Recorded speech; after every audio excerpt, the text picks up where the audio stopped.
Super hero मान लो कि अगर ये सच में होते, मेरी और तुम्हारी ज़िंदगी का हिस्सा होते, तो तुम्हें क्या लगता है? दिल पर हाथ रख के बताना कि इनकी ज़िंदगी किस तरीके की होती। मार्वल डीसी में दिखाए जाने वाले जितने भी सुपर हीरोज़ हैं, उनकी तरह इनकी ज़िंदगी होती या फिर कुछ और होता, कुछ ज़्यादा डार्क होता। बचपन में हर किसी का सुपर हीरो को लेकर काफ़ी ब्राइट सोच था, जो कि जवानी आने आने तक डार्क और डर्टी हो गया, स्पेशली अमेजॉन प्राइम की दी बॉयज़ देखने के बाद।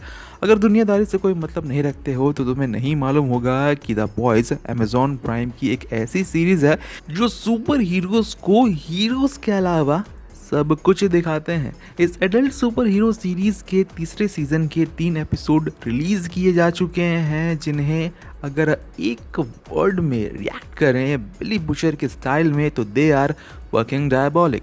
स्पॉयलर्स का ध्यान रखते हुए बता दें कि सीजन 3 की जो शुरुआत है वो सीजन 2 के लास्ट इंसिडेंट के 1 साल बाद शुरू होती है।